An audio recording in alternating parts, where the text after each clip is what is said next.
pulling and pressing in an every minute on the minute format, and then we're going to get into a task priority workout with some rest in between.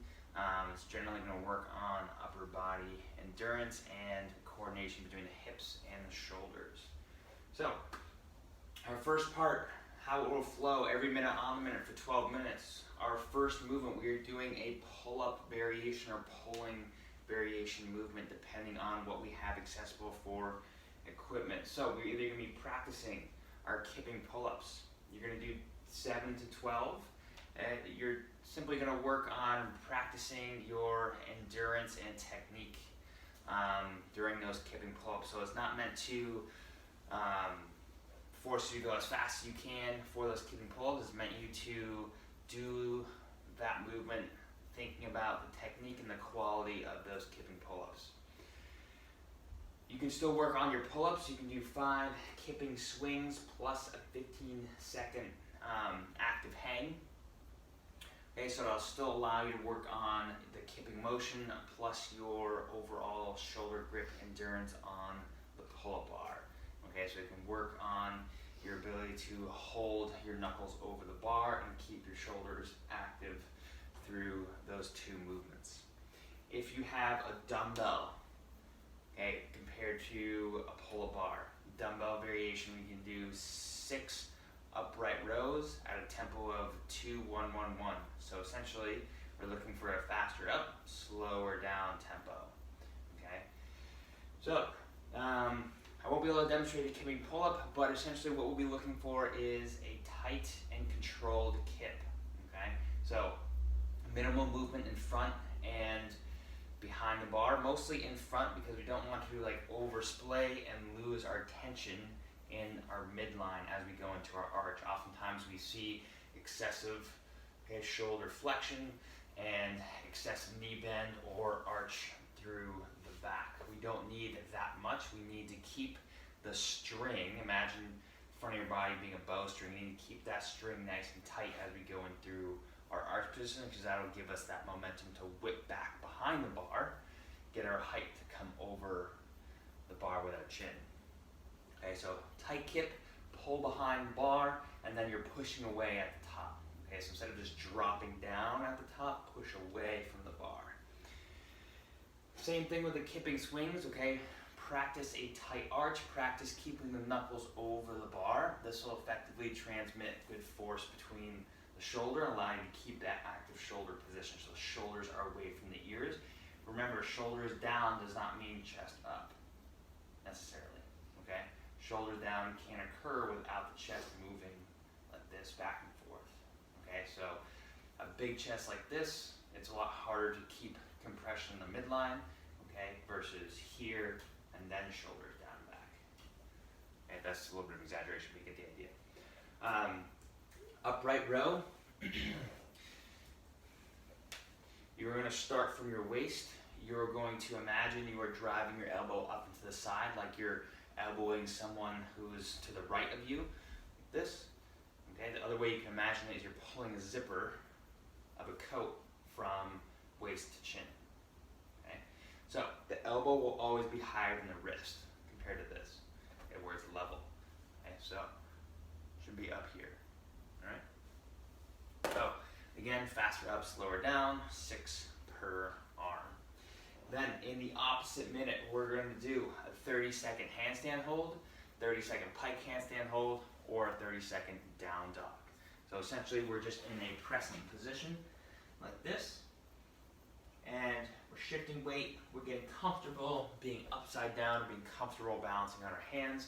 When we're balancing on our hands, make sure your fingers are active, okay? So they're not just resting, your weight's not just resting on the palm, you have a little bit of pressure in the ground as well. If you need to, turn your wrist slightly to the side.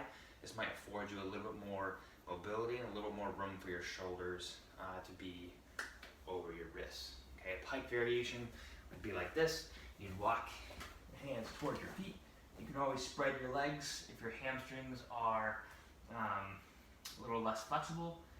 And again, I'm holding for 30 seconds. And of course the handstand variation can be against the wall, either wall facing or facing away from the wall. after 12 minutes or 6 sets of each movement, we're going to move on to our sweaty portion for the day.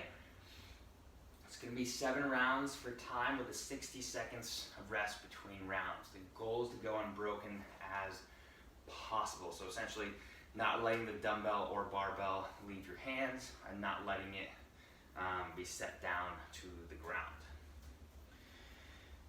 So if you're using one dumbbell, this will be a little bit on the quote honor system in the sense that you could theoretically rest the dumbbell on your shoulder or somewhere else. The goal is to just keep moving, okay, and not letting your body cease motion. So the rest is designed to help you continue that unbroken style approach as we get into the later rounds. So again, 7 rounds. You are starting with a dumbbell sumo deadlift high pull. So dumbbell sumo deadlift high pull, I'm going to show you with one dumbbell. It's essentially going to be a deadlift to kind of like a clean pull almost. Okay, so we're going to use that strict upright row variation. That's our finish position. The key is going to be keeping the arms straight so you can use the legs as much as can to perform that one arm sumo deadlift high pull. If you have 2 dumbbells, you can perform it with 2 dumbbells. And of course, you have a barbell, you can do the same thing. For a barbell, your hands do not need to be together, they can be apart a little bit. And ideally, our hands are inside of our shins. Our shins are close to vertical as we approach the dumbbells, and then we're going to wait to bend our elbows after we launch our hips. So be thinking to yourself, when I launch my hips, that's when my elbows are going to bend and go high. Okay, no earlier. So you can use that feedback from your body and the dumbbells when they arrive at my hips, and I'm like this, that's when I know I can bend my elbows. So right after the sumo deadlift high pull, we're going to go to 7 per arm dumbbell push press. So we're going to dip down, drive, finish up overhead, locked out so the dumbbell is finished over our body. Keys for this: maintain a vertical torso by pushing your knees out into the side, okay, not just forward. And then we're punching the ceiling vertically. So with the dumbbells, oftentimes we punch forward or we punch out to the side. We want to punch vertically up overhead so it's over our torso still. Okay, so 7 per arm there. Try to go 7 on the right, switch, go directly 7 on the left versus, or rest, and go to the other side. Then our last movement, we're going to do overhead reverse lunges. So we will have that dumbbell overhead. We will do 7 alternating reverse lunges, and then we will switch arms. If you need to have it in front rack position because the coordination and strength is just not there, we can do it in a front rack position. That is fine. Same thing with the barbell. Barbell will be up overhead. You doing reverse lunges. If you're using a barbell, okay, load today is going to be 95, 63, 95 for males, 63 for females. Well, that got my heart rate up, so it'll probably get yours too. That is today's workout. We will let you know the body weight variation online. It'll probably be a combination of awesome burpees, push-ups, squats, and things of that nature. So look out for that.